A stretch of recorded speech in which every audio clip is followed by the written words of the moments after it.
And in speaking about that experiential process of integration, I often use the word metabolization as a metaphor that we sort of borrow from the biological sciences to describe how we digest and assimilate the nutrients that are contained in our psychological and emotional life.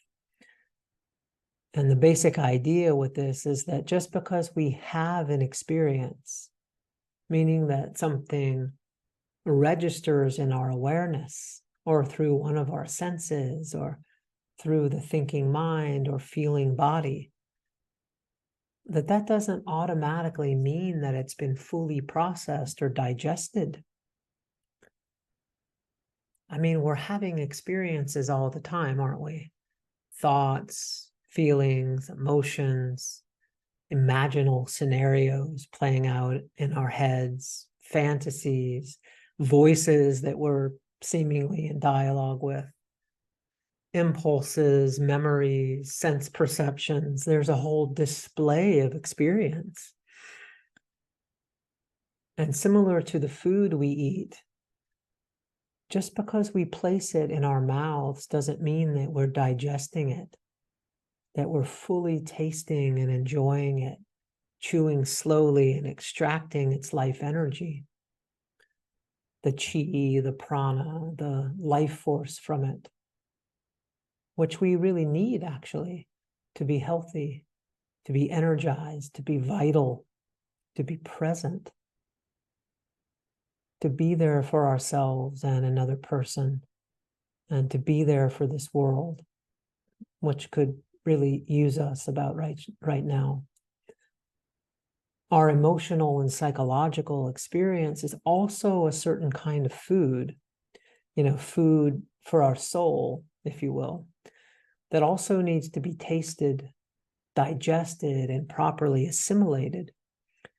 And that needs to be chewed slowly and mindfully with care, with presence.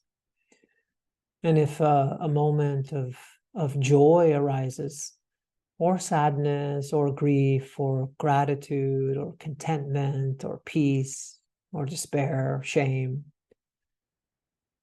but we're not there to notice it, or we don't taste or digest or metabolize it, we're not able to receive that data and information that our body and our soul is providing to us. Its messages, communications, and the guidance it has for us.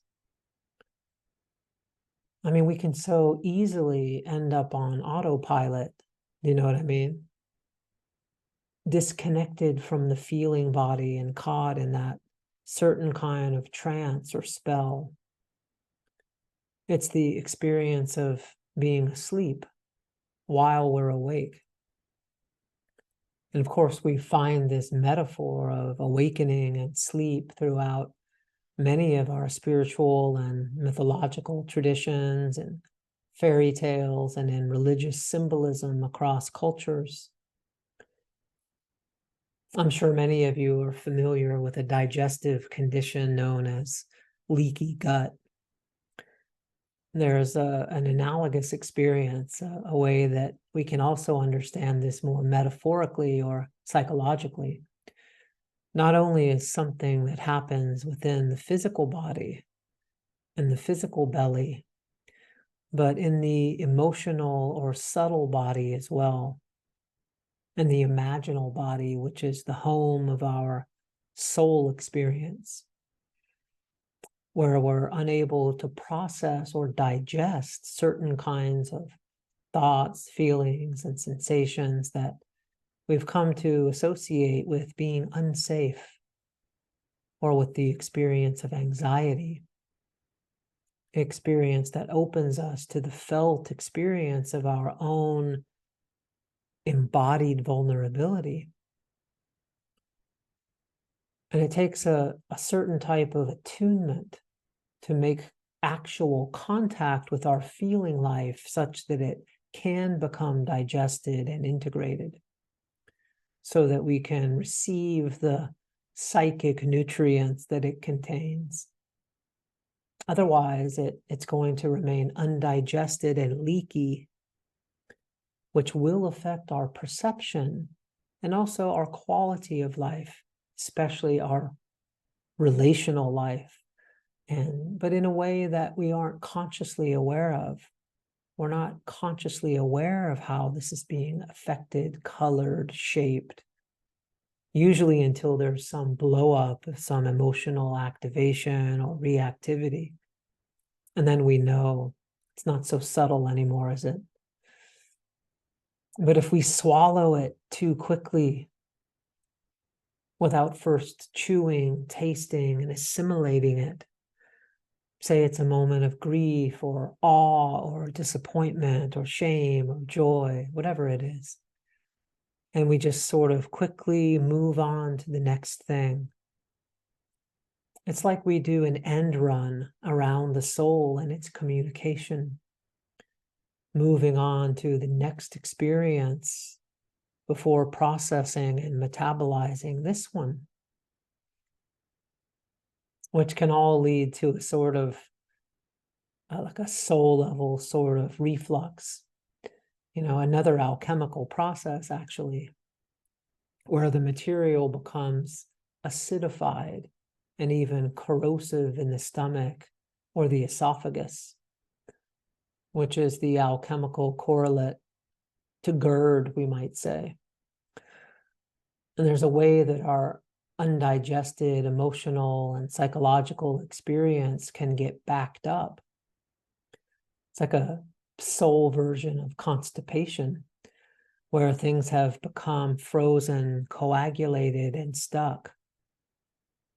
It can dam up the flow, not only in our physical body, but deeper in the inner or the subtle body, which can bring about a certain sort of exhaustion, a flatness, a numbness in our experience.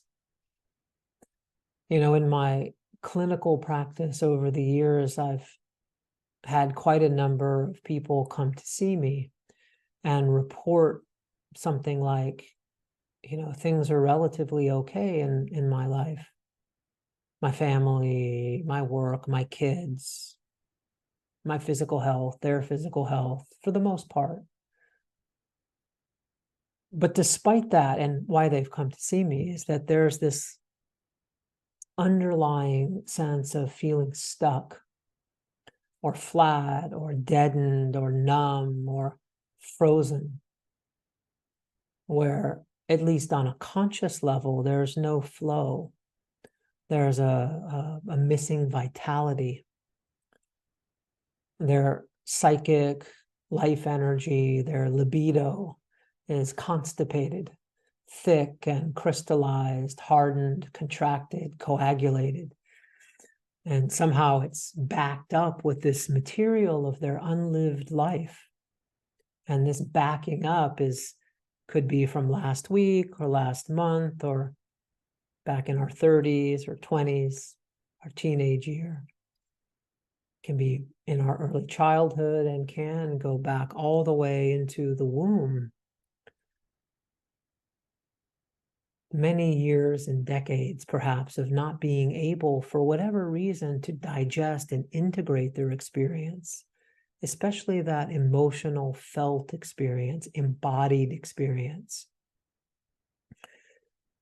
We're so quickly moving on to the next thing without first slowing down, feeling what's happening in our bodies, and allowing ourselves to really be with our experience, to feel it and reflect upon it, to verbalize it, to put words to it, which for many of us, especially if we have any history of early traumatic or post-traumatic stress, it can be very difficult to do this, to access these feeling states and to verbalize them, to give them a name, or through writing or creative expression, or even through some sort of cathartic release.